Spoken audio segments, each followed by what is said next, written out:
Good afternoon. Thank you very much, everyone, for gathering with us, and I'd especially like to thank our guests. Jackson Mthembu is the chair of the ANC's Communications Subcommittee. He is also, of course, the chief whip of the African National Congress in the National Assembly. Phumzile van Damme is the shadow minister, you call yourself, for communications for the Democratic Alliance. And Mbuyiseni and Ndlozi is the people's buy. I'm not supposed to call you that. Sorry. He has a great voice, but he's here as the spokesperson for the economic freedom fighters. So the way it's going to work is I'm going to invite each person to make a few comments about the role of the media and politics, the relationship between them. You're allowed to use the word capture as many times as you like. But after that, we'll get into the debate. And I thought long and hard about how to work out who goes first. And I thought to myself, in the end, be a nice person for a change. Be nice to someone in public. Well, my wife actually told me to. And I thought in the end, the person who goes first should be the person who has the hardest job. Next week, Jackson Mthembu's job will be to keep President Jacob Zuma in power. Ladies and gentlemen, Jackson Mthembu. Thank you. Can I go there? Yes. Thank you very much. You know, We can. Stephen, I was accosted by some people outside there as I came to this important meeting. I wish to thank the editor of Daily Maverick for inviting us.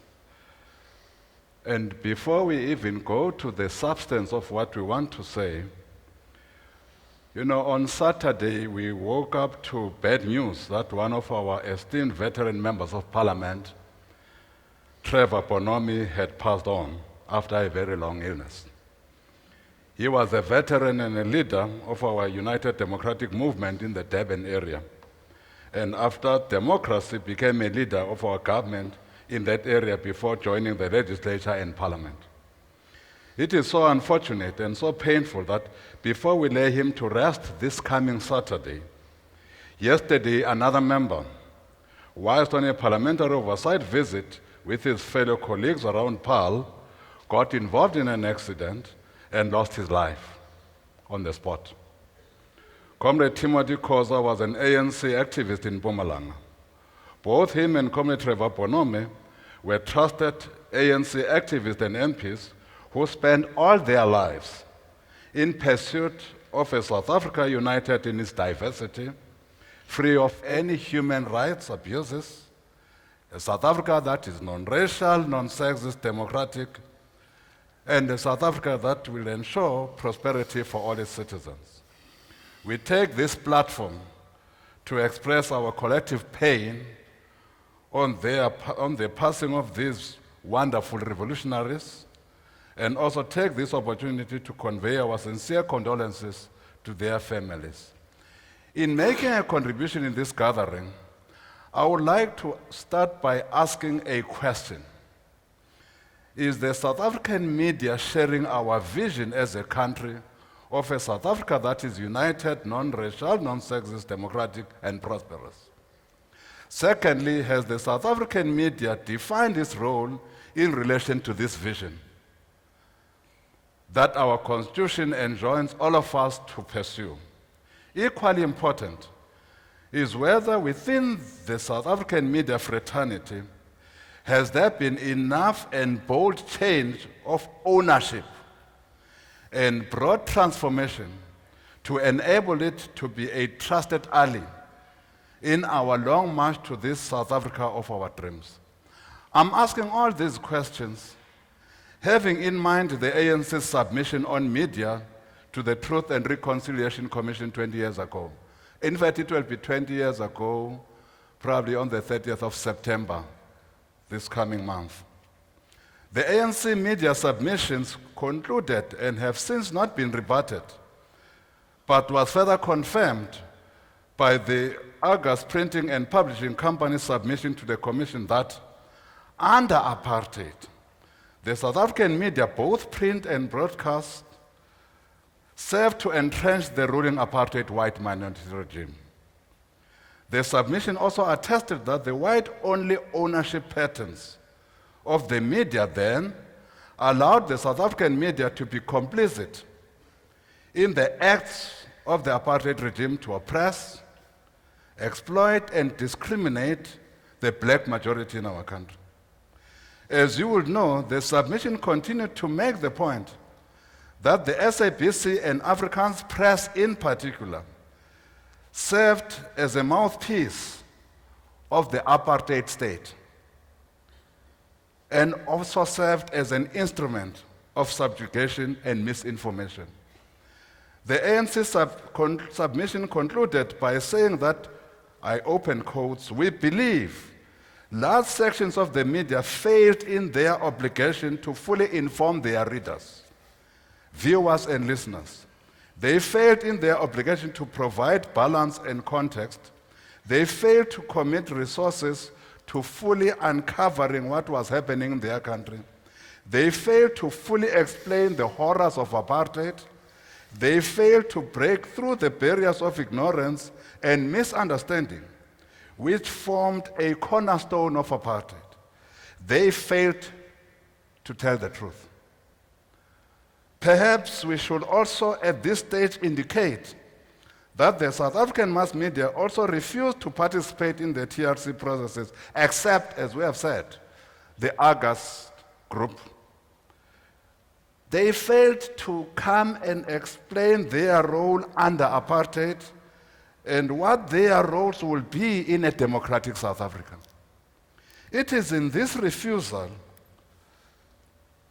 to appear and make a submission before the TRC by the South African mainstream media that has continued to create mistrust between those who were in the liberation forces and trenches to fight apartheid on one side and the media on the other.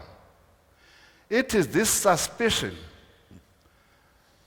that continues to bedevil the relationship between the media, even today, because of the role they played under apartheid. Chairperson Stephen Grootes of the session, would it not be appropriate for the South African media to host its own TRC, even at this late stage, so that through such a commission, our media tries everything in its power to break with this horrible past alluded to above.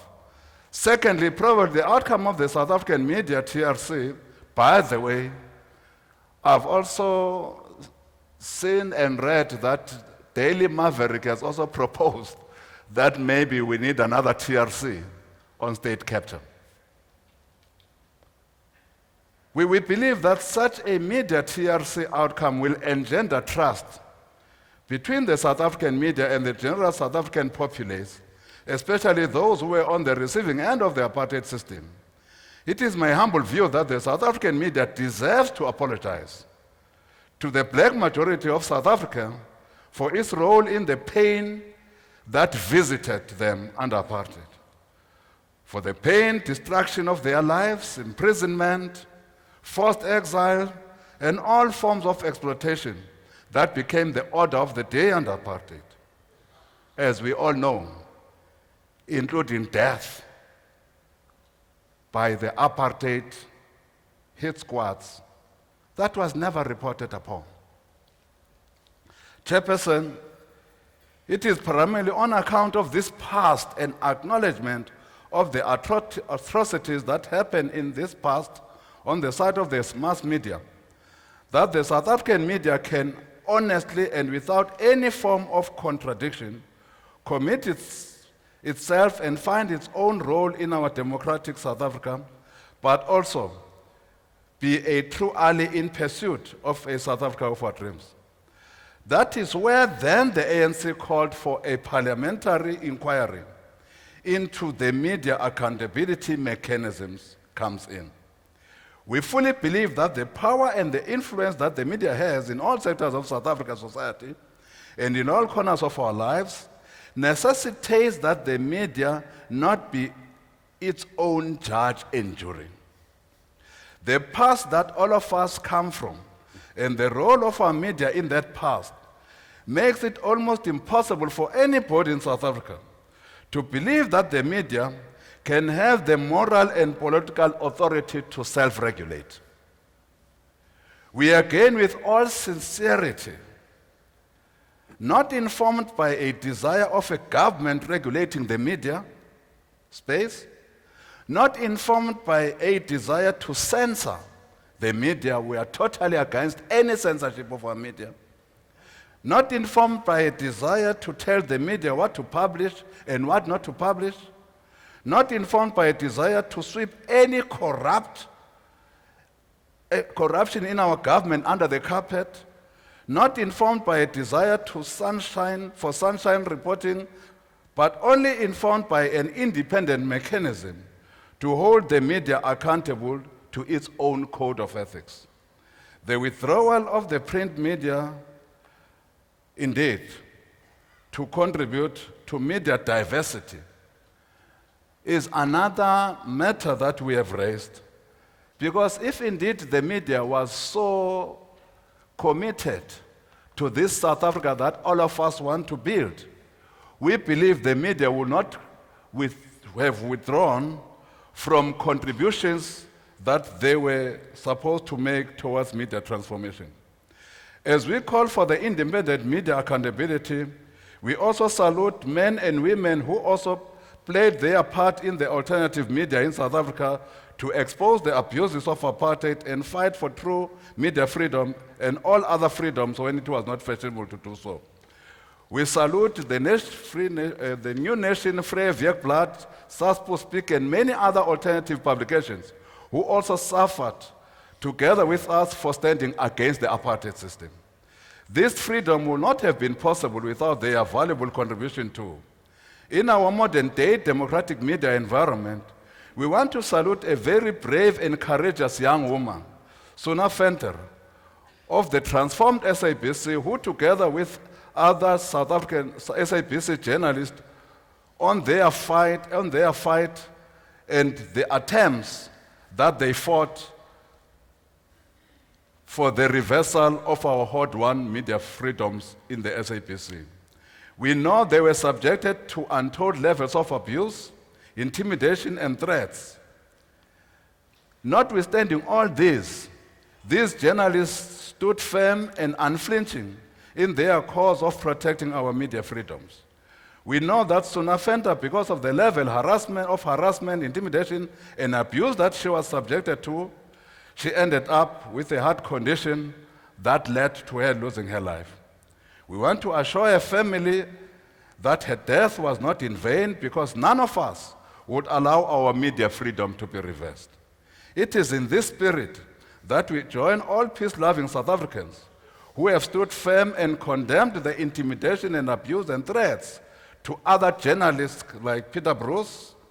We cannot stand and look the other side when the media freedoms are trampled upon, because we believe our media freedoms are equal to all other freedoms we enjoy. If we allow this set of freedoms to be reversed, in no time, all other freedoms will equally be reversed. These freedoms include our freedom to free political activity, our freedom to education, our freedom to association, our freedom to life, and our freedoms to enjoy sporting and artistic expressions. All of these freedoms, if we don't act on these attempts to reverse our media freedoms, all these freedoms will be trampled upon, threatened, and reversed. Threats to these freedoms are indeed a threat to our democratic system and indeed a threat to our constitution. We therefore, agreeing with the Minister of Police and our courts, that the actions of the BLF of threatening our media freedoms must be and should be met with the highest level of the might of our laws. The only form of deterring those who want to reverse our freedom is by arresting them. We therefore, even at this stage, call for the arrest of those responsible for Suna Venter's death and those who are continuing to harass, abuse, and intimidate our journalists. We thank you.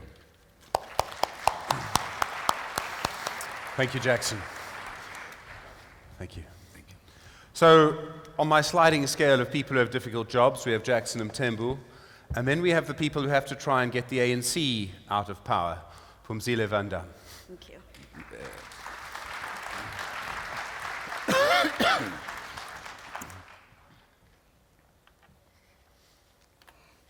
Thanks a lot, Stephen.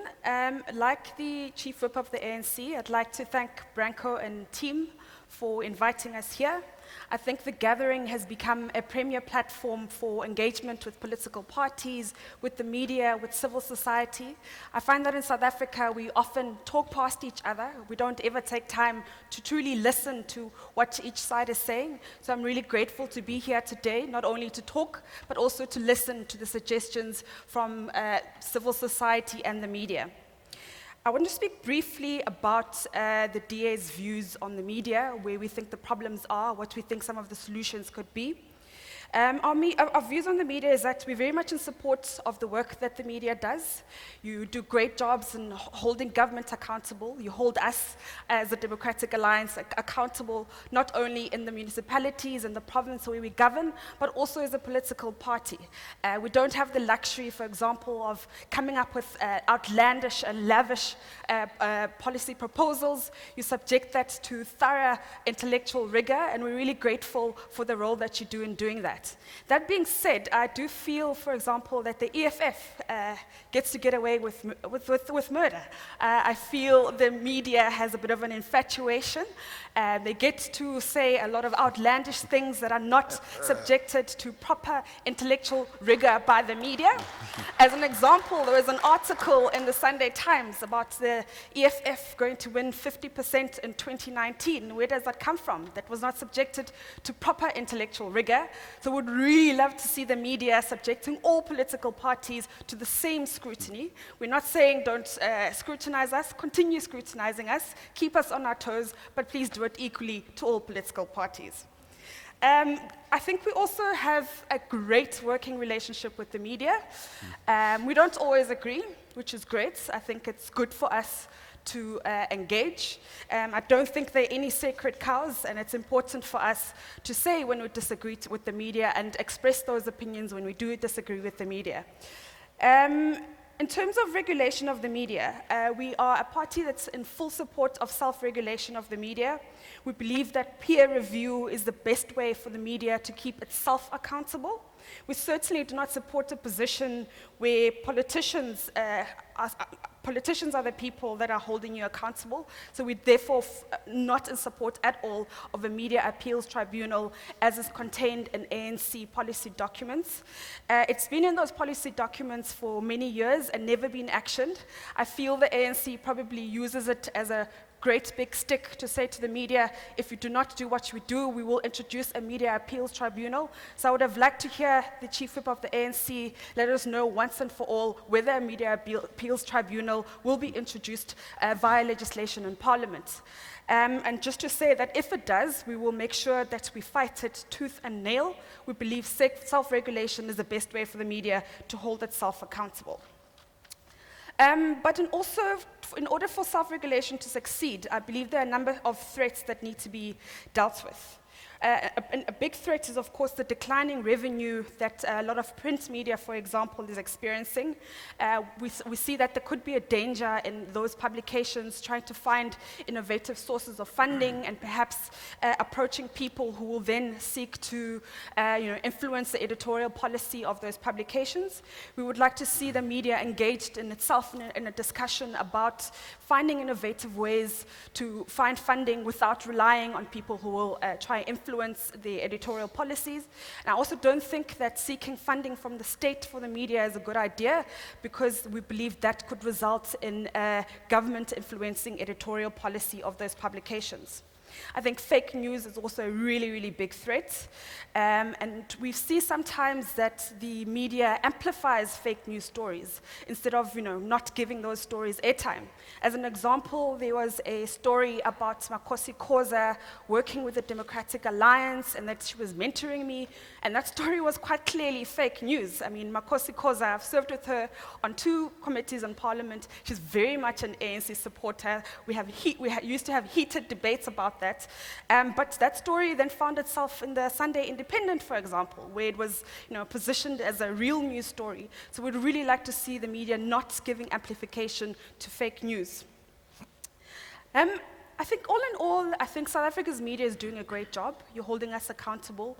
You're holding governments accountable. You are holding governments accountable on behalf of your readers, which are South Africa's population. We'd like to see the media become more activist, fighting hard to protect their freedoms. We'd like to see a media that fights hard to protect self-regulation, push the ANC for its real position on the Media Appeals Tribunal. Don't let them get away with it. We would also like to see a media that takes a strong stand against fake news. Thank you very much.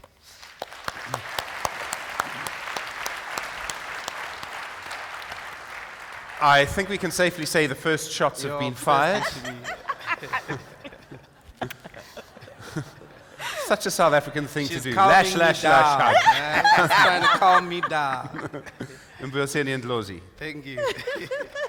I'll hold you accountable, by the way. Thank you very much indeed for inviting us. Want to thank the editor and the rest of the partners of this important gathering. Well, our view is very simple, is that the media in South Africa is still trapped largely in apartheid geography in 2 ways. One, you are still failing to express and give information to the poor and in particular rural masses. And in a democracy, that is unfortunate because it means the people that you are reaching with your papers and pay TV are the elite, which represented in this room. Most of that elite remains very much white. That means you are not empowering majority of the South African citizens that matter in order to shift things or to shift the landscape during elections. So the people in the rural areas, the people in the informal settlements, who are actually more important to shift the political discourse, the political power in South Africa, should be receiving important discourses that happen in this room, the information that you write about, and the investigative journalism, including Gupta leaks. But it's not happening, and it ends up in people who are already converted, who are already convinced of changing the status quo. So that is the legacy that apartheid has left, and that's something that South African media is failing to transcend, which means the SABC remains the only important media house if you want to really communicate to South Africans. And that it is not here. We need to get an explanation, by the way, why it's not part of this gathering, because you are not really discussing and empowering South Africans and talking about transformation if the SABC is not here, because it has the language spread, it has the geographic spread, and they're the ones that are reaching the real South Africans out there. Now, which means for us, the biggest, most tragic development in post-apartheid South Africa is not so much the emergence of the Gupta-captured media. It's not that influential. It's the destruction of the SABC, which must be put squarely in the feet and the hands of the ANC. If Jackson wants to complain about media transformation, if Comrade Jackson wants to complain about media transformation, he has to ask himself hard questions about the ways in which the ANC has messed up the SABC. Now, we believe absolutely in being intellectually interrogated, and we invite that all the time. Now, the reason why they are not intellectually interrogating us is because elite media in South Africa, and I'm putting the SABC on one side in this case, elite media in South Africa is scared of radical ideas. Their reaction to radical ideas is like phobic. You react through emotions They are scared to ideas like nationalization. They are scared to ideas like land expropriation. And they engage in what Perry DeVos, I think in his recent article, because he has been visited by that thing. When you say Israel is an oppressive state over Palestine, they say, oh, but what about Syria? What about Ari? I think it's what he put it as. So you are very scared, you are very hostile to radical ideas. The situation is getting radical. We've had 23 years of largely neoliberal practices in the government that have been at least united in terms of agreement between the DA and the ANC, ideas that have not helped us. People come out with what sounds radical, but has worked in imperial countries as well as in the East Asian tigers, and you all want to scandalize us, bastardize us as people that want to distract the economy. So it's not that we are not being intellectually interrogated, it's that we are being dismissed. So please do intellectually interrogate us. And if you're going to intellectually interrogate us, you have to get out of current affairs. You have to look at long histories of economic development over centuries and what kind of things really change countries. Now, finally, media freedom. We believe in self-regulation, but that self-regulation has to be improved. It has to have teeth. It has to, you are free, like all of us are free to express ourselves, but you're not free to lie. People are not free to engage in fake news. If you had proper self-regulatory mechanisms, you wouldn't be haunted by fake news. So one of the problems, forget being captured by the state, being told what to publish and all those things, but the very phenomenon of fake news, if your self-regulatory mechanisms were up to scratch, you would be able to hold each other accountable without needing external affair. So we believe absolutely, we don't believe in a media tribunal, we believe in self-regulation, but the self-regulatory mechanisms that you have put ought to have teeth, because there's a lot of unethical business that goes on within the media. Now, we also would want to express ourselves. We don't believe in attacking journalists. We must condemn that. We must condemn BL Watwad of Mngutama. It's not correct. It's not correct. You mustn't intimidate people who are called journalists. They don't have the same power that Parliament has. You must be able to disrupt Parliament, but you can't take the same things and it doesn't work, because those ones have the power to decide who lives and dies. But not the rest. So we must condemn that particular behavior as pure hooliganism. You know, we boycotted, our first act against Gupta Media was a boycott. We're not talking to them, we would allow them in our press conferences. As you know, we arrive far much early into a lot of ethical conclusions than the rest of people who are sitting here. We boycotted already in 2014. We didn't say, no, it's election time, we want to be covered in all, and boycott when it's not fashionable, when it's fashionable to boycott. We've been boycotting Gupta Media long before it was fashionable. And when it became hot, during the elections, we told them, you're not welcome anymore. We don't want to associate with people who are in wage labor, who are being paid to report on Gupta platforms. We don't want to be seen with you as a form of boycott. We overstepped that. We took up that boycott, turned it up a bit, and now everybody's joining, and you realize that we all have to engage in some form of a boycott of Gupta Media. Today, the Guptas don't only own media houses, they've even established political parties, they own individuals within the ANC. I mean, BL Watwad is really a political party of the Guptas.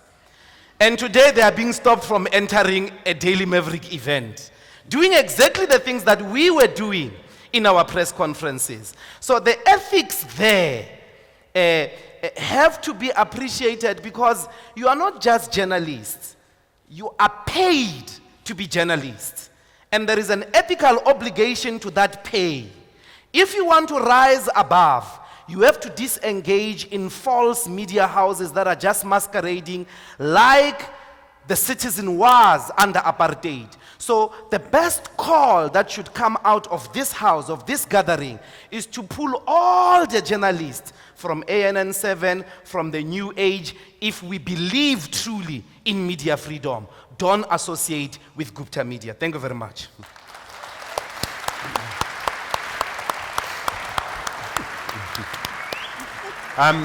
Mbuyiseni and Ndlozi will be conducting a 3-hour guest lecture on the great Venezuelan success a little later. Jackson Mthembu, I would like to start with you. I will be taking questions on Twitter at Stephen Grootes. I googled the spelling once, it gets very complicated, but at Stephen Grootes if you want to put any questions. Jackson Mthembu, let me start with you. You suggested that the ANC, that the media, doesn't have legitimacy because it never really got to grips with its role during apartheid. After the media broke the Nkandla story, after the media broke Waterkloof, the Guptas, all of that, who do you think people trust more, the media or the leader of the ANC? No. I think we...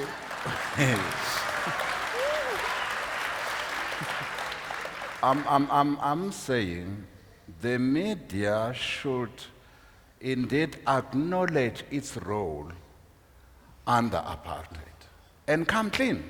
We are not saying that we are not doing a good job as we speak now, but you would even do a far better job if you were to acknowledge that the Afrikaans media was in fact apartheid in the newsroom, first of all.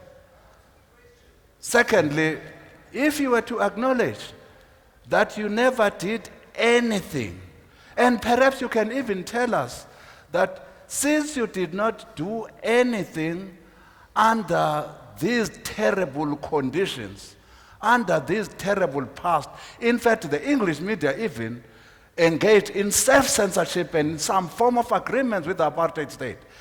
We therefore, if you do so, you are then likely to even find resonance in the African National Congress, and probably you can on your own say, having been seen and understood to be part of having averted the apartheid state, this should now be our role in a democratic South Africa. And that role might even include what Ndlozi was speaking to. You wanted to speak to black people as a means of misinformation. Jackson, I appreciate that the past is more comfortable for the ANC than the present.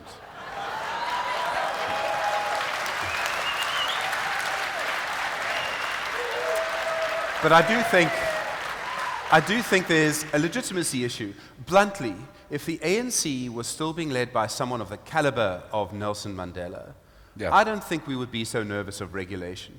If we thought that actually this is still a party of angels, if this is still an ANC that believed that human rights will be the light that leads our foreign policy, but I'm afraid there's plenty of reasons for us as the media not to trust you on this.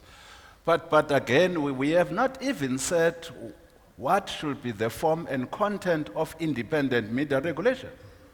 In fact, I heard somebody, I think was coming from the Africa Media Monitoring Group, saying that in fact the content of independent media regulation as proposed by the ANC is basically government regulating the media, which is not true.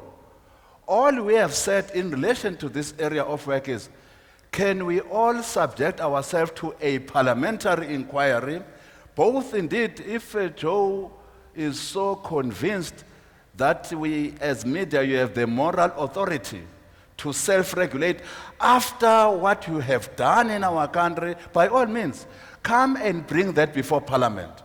We will come before Parliament and say, we think an independent body will do a far better job. Indeed, that independent mechanism might even include yourself. We have not even put on the record what content will inform such an independent body. Let me tell you how many independent bodies we have in South Africa.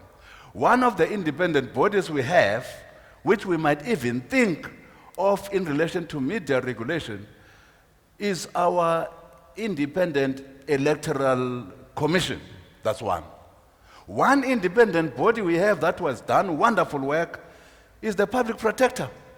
You really want to go there? Yes. That they are independent. The In Reserve fact, Bank they- is more independent than the public protector.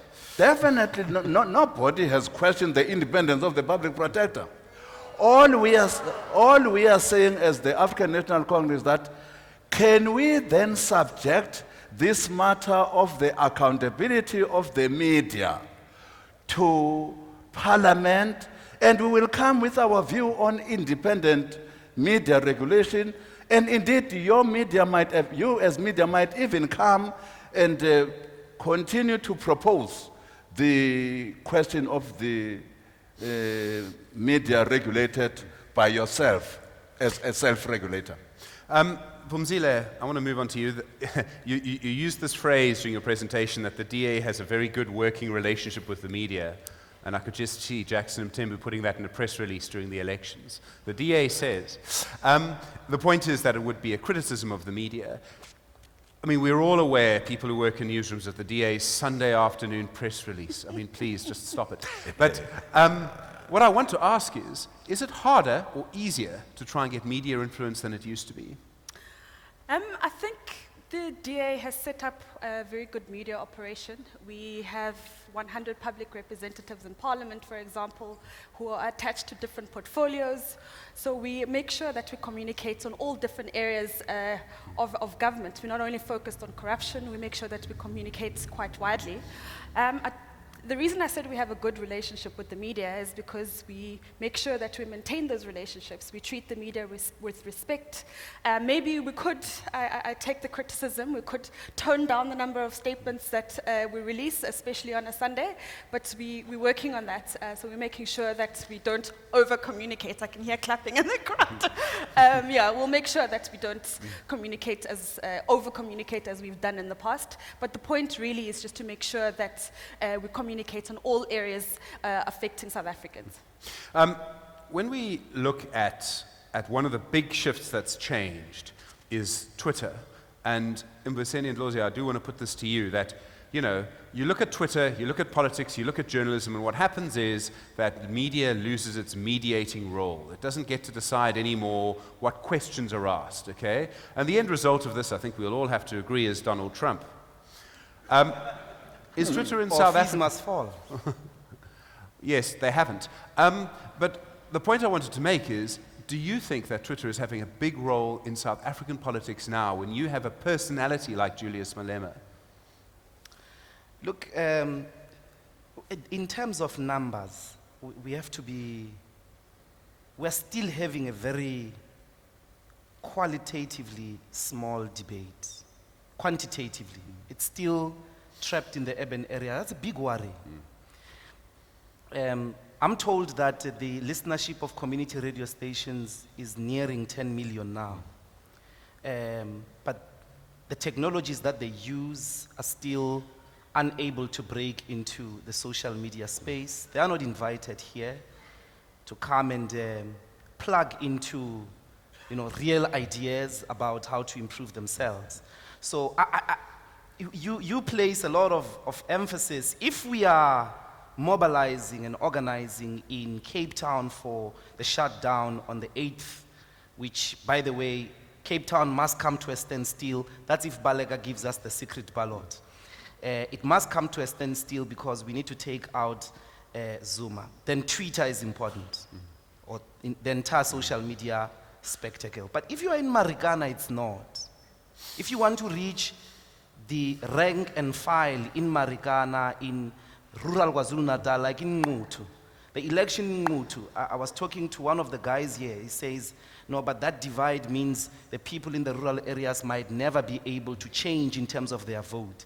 I'm saying, but the people in Ngutu, which are more rural, I mean, it's as if civilization hasn't even arrived there in some of the wards, but they managed to change back to IFP from the ANC after about 15 years.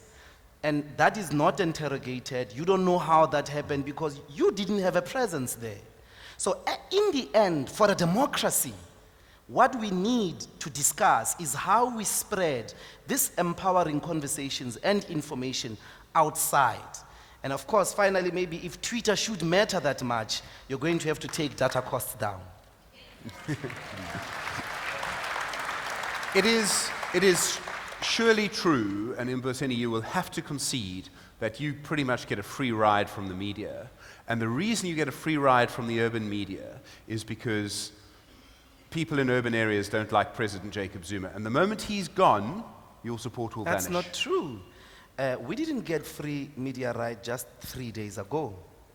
I mean, we talked about the actions that the Indian community in eThekwini, the African people that they experience in the hands of the Indian community. We didn't get a free ride.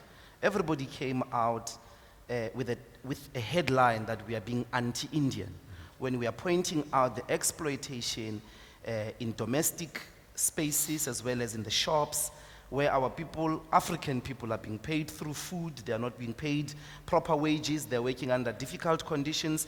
No, you should put it this way. Every time we are not talking about Zuma, nobody loves us.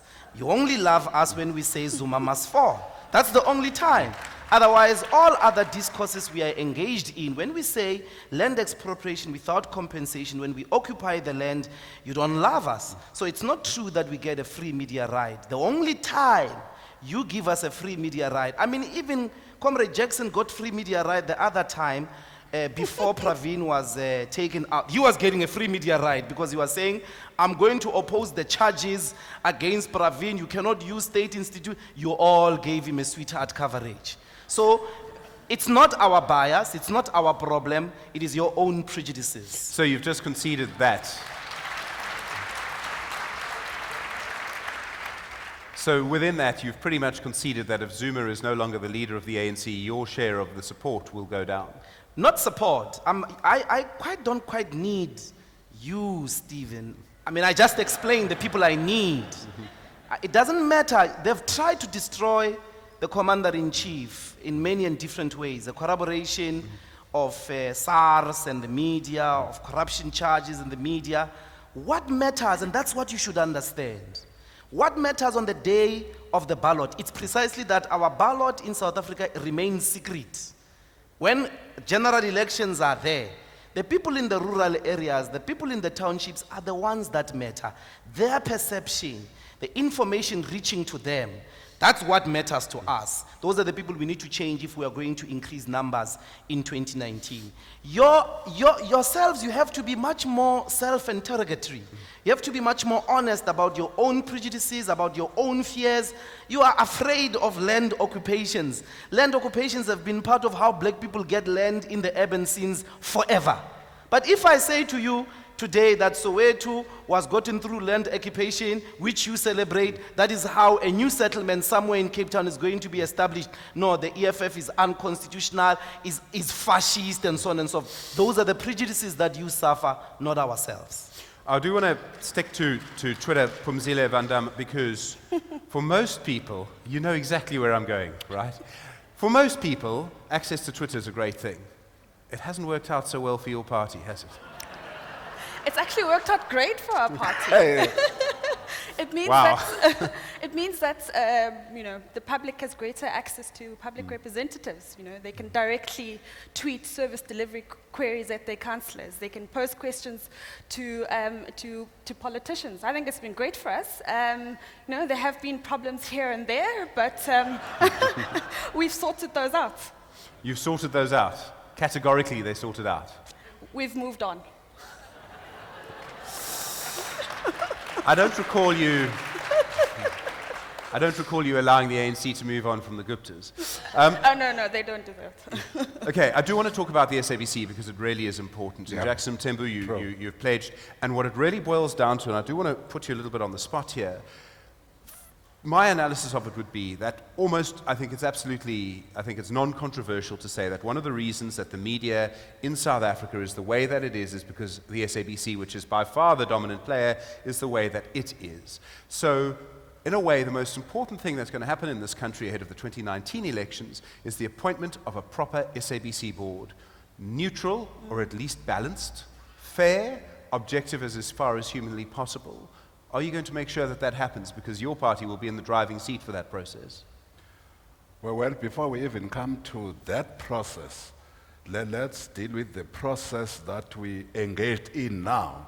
appointment of the interim board. You have men and women there who have done a splendid job. In fact, signs are there now indicating that the SABC is being turned around. I agree with the criticism that has been leveled at the ANC on the SABC rot. But it's also the ANC, by the way, that also got its act together to try and remove that rot in the SABC.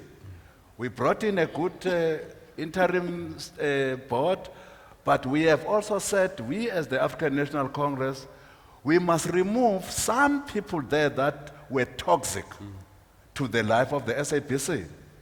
But it took you such a long time. I mean, we had Cloudy, who bluntly has lost his mind, and lost his mind a long time ago.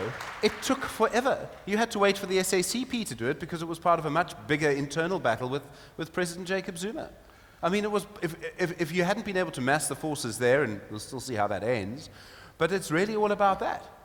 All that we were prepared to say, we accept the criticism, but we ultimately turned around and did what was in the best interest of the country in relation to the SABC.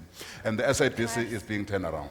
Okay, I do just want to keep this, I'm coming back to you, Phumzile, in a moment, but I do want you on the record to say that you will make sure that people of integrity are appointed to the board that's going to matter, which is the permanent board.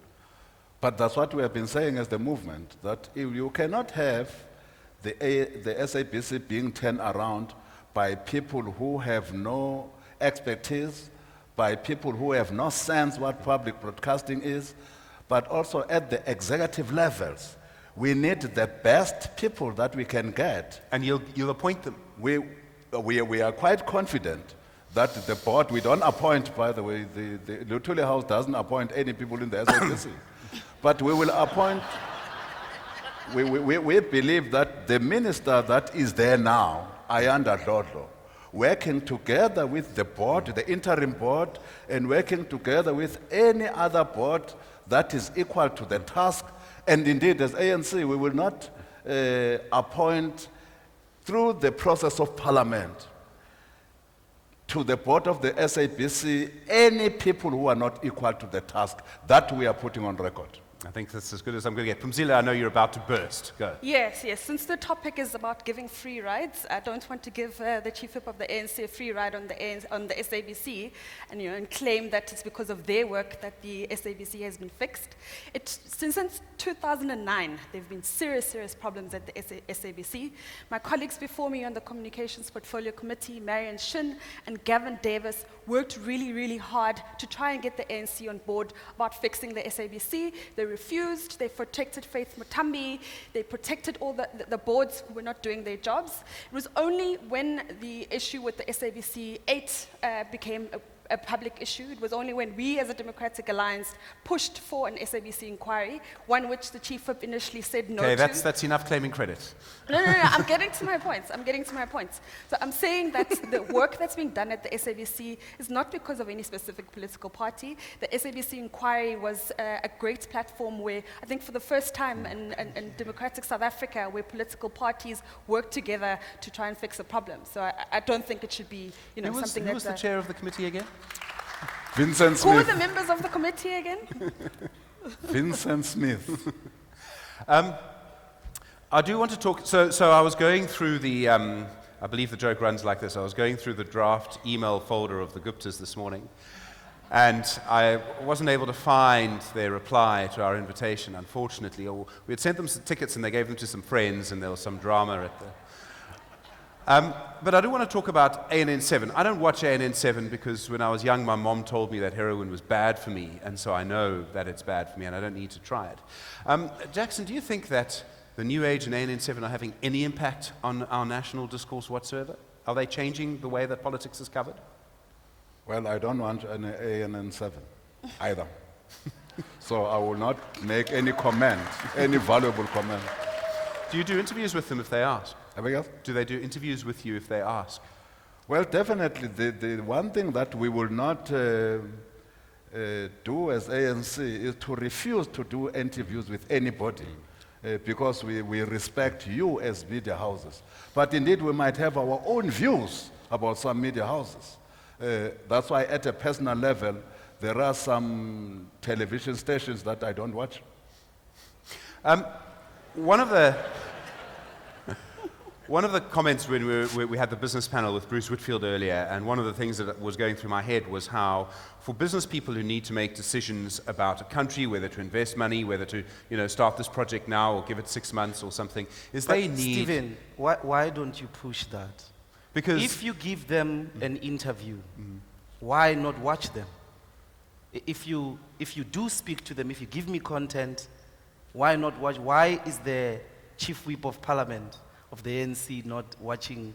Because I think that's his choice in Mbuyiseni. No, I think that's why we have freedom of choice. If you give them an interview, why are you not watching them? Because I have freedom of choice. yes. Or it's not because you know that they are captured. I'm sorry, Mbuyiseni, I'm not going to let this go any further. I realize the political decision you've made.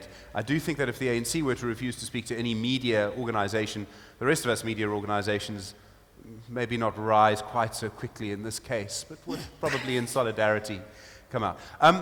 What I was getting to was that you have businesses need independent media to verify facts so that they can make decisions, right? The same must surely be true for politicians.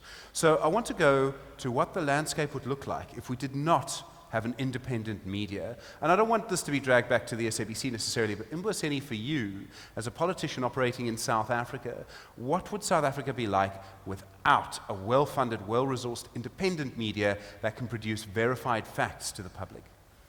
It would be a disaster, I think. I think we have to protect. You can't conceive of democracy without independent media. The independence of the media, it's like the independence of academics, the independence of artists.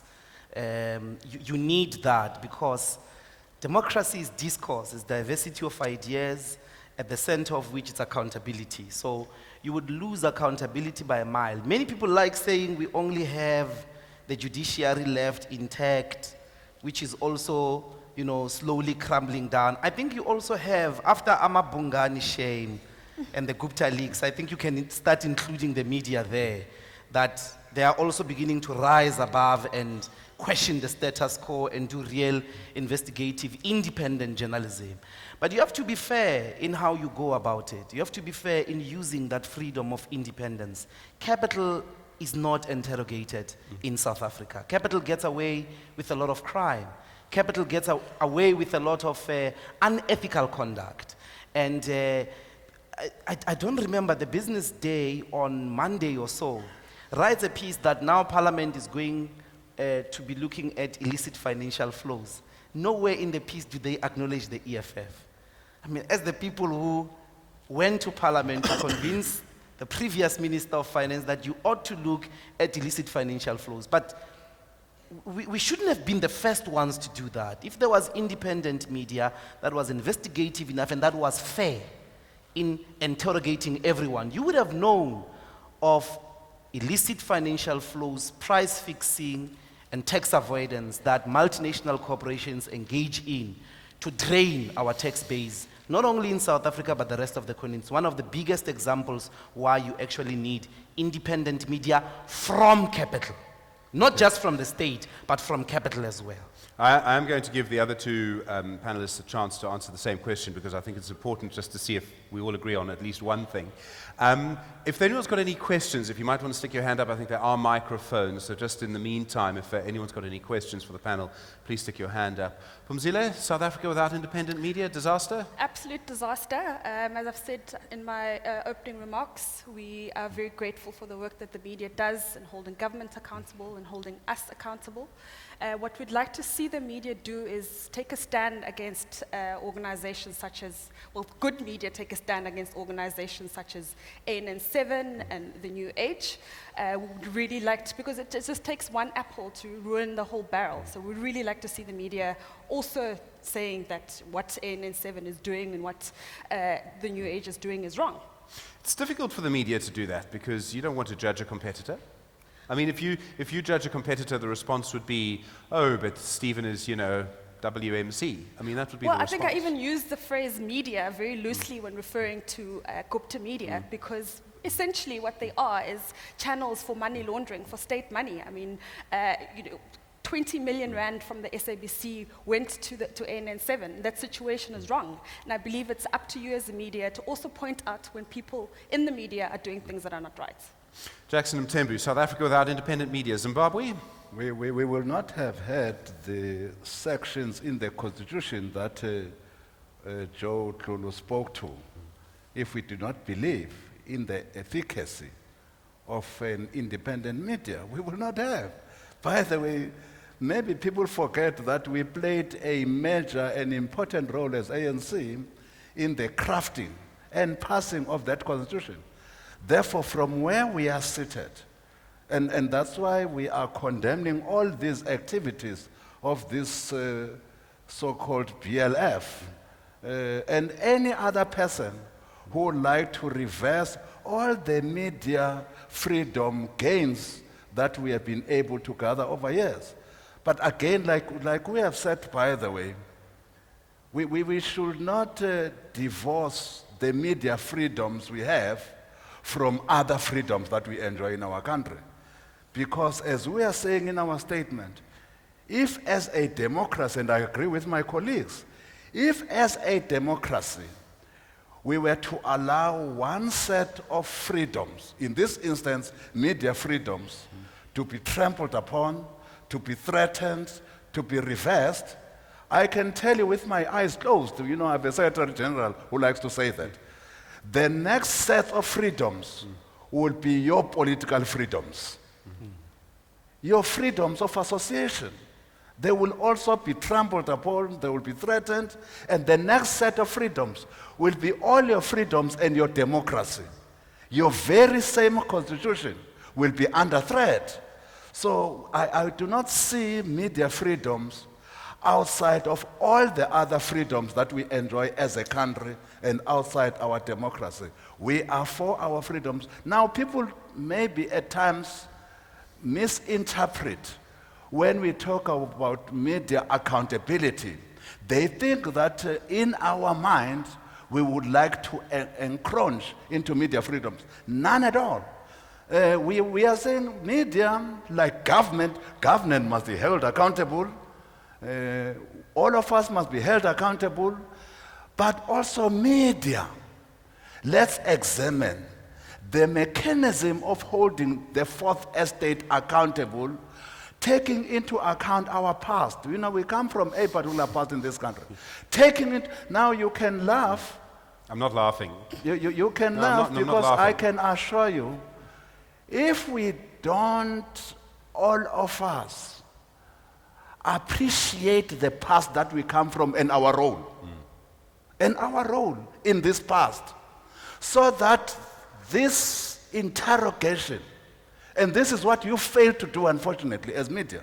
You failed to come before people of South Africa and say, we messed up, sorry. You failed to do so. And you are saying that, yes, if it was Mandela sitting here asking you to do so, we are not saying don't expose our corruption. We are not saying if Jackson Mthembu or anybody for that matter in the ANC does, or anybody in government does, because this is our government, is a government that has been afforded to us by our democratic space. You are the watchdog, not the lapdog. Therefore, but you must confront your own evils, because you were complicit in the evils that took place in this country. If you can just confront those on your own, we are not saying no, with us, on your own, and then say, yes, Mthembu, yes, ANC, because you have not responded to the ANC submission to the TRC. You kept quiet. In fact, like P.W. Botham, you showed people of South Africa the middle finger as the media. You said, go to hell. All right. I mean, the point to make in response, and I'll be very brief because I don't know if we do have any questions, but I do want to give the chance if we do, is really to say that some of the media organizations that are doing the reporting now didn't exist then. I mean, I think that would be the first response. There would be others. I'm sure other media people will make them. Is that Ranjani Munsami with her hand up over there? Do you have a question? Yes. There are others there. I've got the microphone. Shout it to me and I'll, Yeah. and I'll report the question. And I'm quite convinced all the questions will come this side. Do we have some microphones at the back? All right, shout it to me and I'll I've got a report the question. microphone. Can I go? Yes, sorry. Hi, my name's Karen Thorne. I'm from Cape Town TV. I agree with a lot of the sentiments expressed by the EFF speaker, that in forums like this, we are more concerned with, forms of media that are speaking in echo chambers that aren't reaching the masses. And I think the elephant in the room, which hasn't come up in any of the presentations today, is the dominance of multi-choice and the anti-competitive behavior of multi-choice. And I think we've seen through the encryption debacle that Zuma has also been captured, not only by the Guptas, but also by Koos Bekker. And I would like to ask Jackson and Tembu, what is being done to save, in fact, not just the SABC, but free-to-air television in South Africa? Yeah, great question, Jackson. No, we are in agreement. If you were to look at our policy document that we have crafted now, we are saying that we must remove this monopoly in the subscription television. We are saying so. We must remove it through use of competitive arrangements, through regulations and every other mechanism that we can use. But not only in the subscription television, but also in monopoly in the media space itself, where you have few owners who have basically from years immemorial owned print media in the country, whether you call it Naspers, who are owners of your DSTV and MultiChoice, whether you talk of Caxton, whether you talk of Sekunjalo now, who have taken from the independent media group, we are saying we must also deal and ensure that there is representativity in the broad media ownership space. At the moment, even down the value chain, whether you come to printing, whether you talk of distribution, it's again all these four suspects, monopolies, who are crowding that space. To the exclusion, by the way, of community media.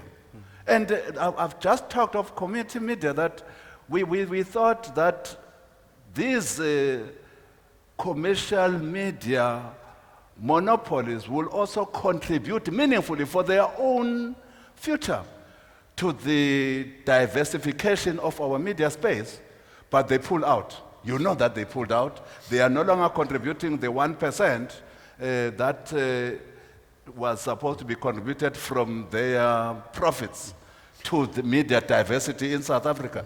Therefore, the question, are you really committed to this South Africa that all of us are committed to, when you can't even contribute to diversification of the media space in South Africa and making community media to be a strong community media with strong interaction with our communities on the ground? I'm reminded, listening to you speak, you're basically saying the media must properly transform.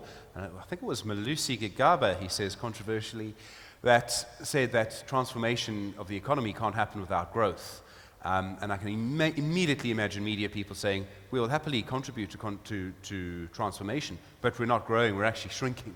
Newspapers are shrinking. I find it fascinating that the ANC spends so much time thinking about how to regulate the print media when it's shrinking so quickly. There's no money left. But basically, you carry, you influence public discourse. Even this discourse in your television stations, the discourse in the radio stations, every morning, all these editors sit with your shrinking print media, newspapers, to say which are the stories, including social media trends. So you are still an important player in ensuring and influencing discourse in South Africa and anywhere else as print media. We are quite aware that we are shrinking, but nonetheless, you are still an important player. We can't just close our eyes. And we are going to be here for quite some time until everybody is able to access Twitter, probably. At the moment, until all of us are connected, until we have dealt with connectivity in the country and everywhere else in our rural areas, you are the messenger. But can you be credible? Okay. Ranjani Bunsami, which organization are you from? Just don't go there, Stephen, right now. My name is Ranjani. I want to ask you, Mr. Mtembu, you want to hold us accountable. We want to do the same. We never said so. You just said that. We said you need an independent mechanism To hold us accountable. Not us. Us in the media, you want to hold us accountable. But I think we are talking across each other. We are saying we are proposing for let me an ask the independent question. mechanism. Okay. You want us to apologize for the deeds of our ancestors in the media. We want to hold you accountable for what is happening now. And we're not able to do that. You're not willing to answer questions about what is going on now, not pre-1994. So, with all the information that has been revealed across various media platforms on the Gupta leaks, have you at any stage called in any of your deployees in the state who have been named and implicated and asked them to be accountable, the way you want the media to be accountable?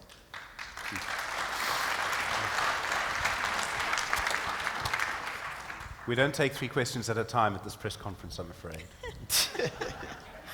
Multi-party press conference. Maybe let's just explain again. And maybe until we have had this parliamentary engagement with people of South Africa, civil society, church groups, because as media, you touch all of us without exception, all of us. And that's the influence you hold. You can get into our bedrooms, you can get into our bathrooms, everywhere else. Therefore, is the current mechanism to hold you accountable sufficient? That's the debate we're raising. And we think that where you self-regulate, in our view, maybe we can do better.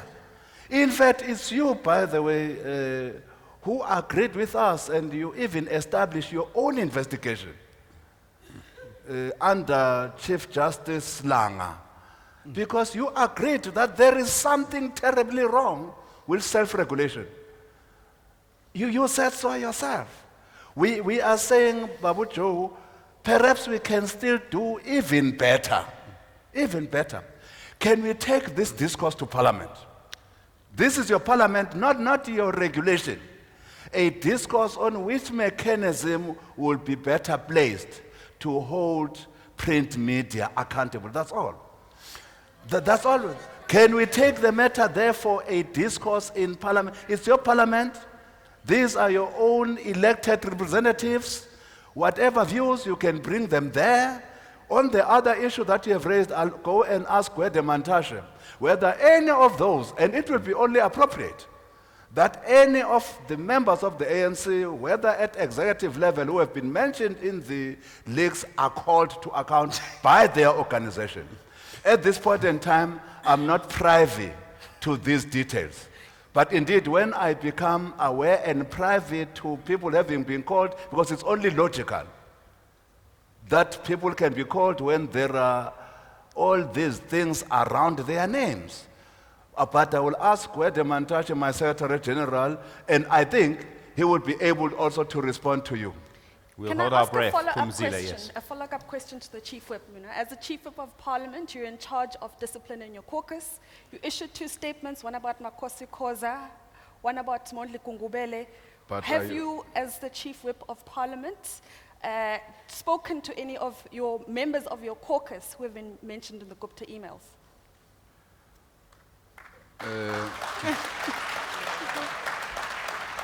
Life is tough without mediation from the media. Now, again, Ask Gwede. we should refer that question to the answer that we have given, because again, you do not have different mechanisms. But it's a fair question. No, it's a fair question, but we have got a way of dealing with our deployees. At in the moment, Parliament. that A way, I've got to selective say, way. it looks like you do nothing. We have a way, and that way of dealing with our deployees is through our political authority. And that political authority is vested in the office of the Secretary General of the African National Congress. Indeed, he might call some of us. And I can assure you that from where I'm seated, even those who might be executive members of Parliament, or executive members of our cabinet, from where we are seated, we are quite convinced that a system has been created for them to explain to the organization on these particular matters. So Musabenzi Zwane is going to leave his position soon then? No. You have asked me a question. Have we interacted with members of the ANC who have appeared in these leaks?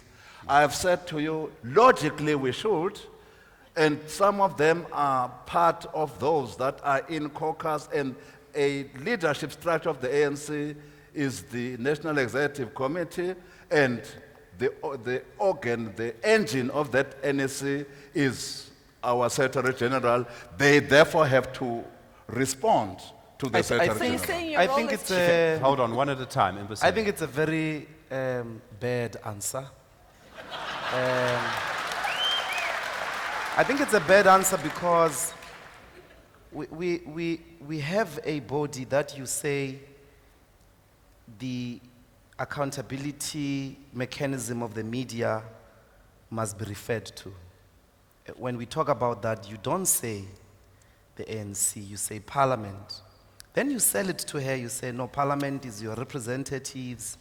Then the question arises, what has Parliament done to hold the people who are in the cabinet, who are in Parliament, who are mentioned in the Gupta leaks? You refer us to Gwede Mantashe. Gwede Mantashe is not in Parliament. I think it's wrong, Comrade Jackson. Those things that appear in the Gupta leaks are dangerous. It's an embarrassment that Parliament has not done anything about the information that we are receiving about individuals who are implicated, who sit with us in those benches, and who are also in the executive serving next to President Zuma. I think it's wrong. However, it is also unfortunate that a discussion that starts with Koos Becker ends up like this.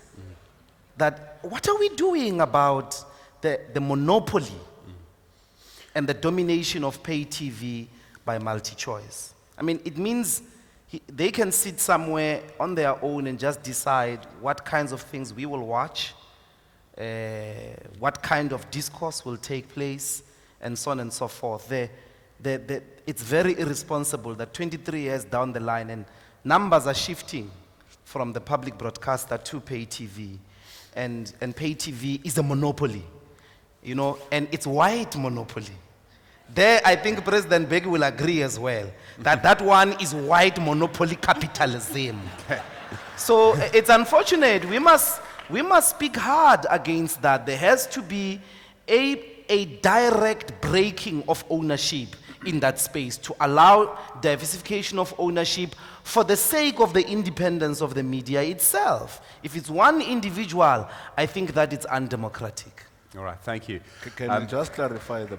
Just very quickly, Jackson. We do have a question I over think here. we're missing the point here, Ndlozi. We have been asked, as members of the ANC, what have we done? But as members of Parliament, there is a process in Parliament. If I'm being asked as the Chief Whip, there is a process in Parliament that has been started to investigate claims that have been made through the leaks that relates to ESCOM, for instance. But there are other parliamentary portfolio committees that will also be following suit on any other leaks that have appeared that relate to the workings or wrongdoings by any departments in government or by any members of government in cabinet as it relates to their work in SOEs or in the departments. So I was answering a question that relates to their membership of the ANC. What have we done to them as members of the ANC? And that relates to the work of Okay, the I'm sure we can have this in the parking lot outside. There was a question in the second row. Yes, sir. Sometimes. My name is Tim Knight. I wonder if I could suggest, sir, that in the matter of us journalists regulating ourselves, we could hear from Brajo, who is sitting there in front and is an absolute expert on this matter. Yes, I know you spoke earlier. Is there anything you want to contribute? No, not at this stage. All right, we've got literally 4 minutes left. We've got 4 minutes left. I do want to, I realize that there's a line between political science fiction and political fantasy, but if we look at what's happening in the media around the world at the moment, you have declining advertising revenues, you have social media which leads to an unmediated conversation and no interrogation of facts, and you have, not so much here, but sort of here, but in other places you have hostile governments. Could you see a situation where, to basically make sure that the media survives, governments actually have to subsidize independent media organizations? It might sound incredible now to suggest that maybe Amabungani needs a government grant. But do you think, and I'll start with the opposition parties because they're more likely to say yes, but do you think that that could ever happen? That could be the situation we're I'm in? going to surprise you and say no. I think government does not have enough money to meet all the competing interests in South Africa. They need to use that money for service delivery. They need to use that money to grow the economy. So what I think needs to happen is that the media itself needs to look at innovative ways to self-sustain. I think the situation where government funds media is very dangerous because they could use that money in order to influence the editorial decisions of the media. So I wouldn't be in support of the government funding the media. It needs to fund itself. There are ways around that. Channel 4 in the UK is a government-funded channel. I don't think it would work in our current political climate. Mbuyiseni? Look, the unfortunate thing about the crisis that you're describing, which must be said here, is that with this shrinkage that is happening, mid-career journalists are suffering because there's a lot of firing that is happening. So a lot of people are losing their jobs. A lot of media houses are going to cheaper, younger, and they're journalists, and they're giving them precarious contracts. So it's like a lot of you will be in a situation of outsourced workers that you refused for a long time to legitimize in terms of their claims to an adequate wage and benefits. A lot of media houses are moving towards that direction. It's very unfortunate. It's real. I think before we rush to a funding that gets opened for the media, you probably want a bailout. If you don't want to be like community radio stations and the SABC, you want to find your way to be independent. And that route, I think, is don't refuse digital transformation. Fight for data to fall, and let's all read on the gadgets. That's the way. And then you're going to be safe. That's the fourth industrial revolution, my brother. Paper is going out. We are transforming. So we must all join in the struggle to decrease data costs on one hand. But in the meantime, maybe we can negotiate a bailout. Don't ask government for money. Jackson, you've got a minute. No, I don't think that is a good idea, because in the same way that we will not agree with government regulating media, we will not agree with any form of government having some monetary influence on the media, because that will obviously do away with your independence. They say who gets paid by the piper calls the tune, or something to that effect. But what I think we need to do is think very creatively, how do we strengthen community media? That's what we need to think very creatively about. I don't think that the MDDA has assisted us in this regard. What then do we do to ensure that community media from the grassroots is able to survive, is able to be sustainable, whether community radio, community TV, or community print media? That's one area that we need to bring our thinking hats on, not to fund commercial independent media, because you might lose your sovereignty. Well, ladies and gentlemen, I know that it's a very difficult thing to come to this audience and represent the ANC at the moment. So I think Jackson Mthembu deserves a round of applause.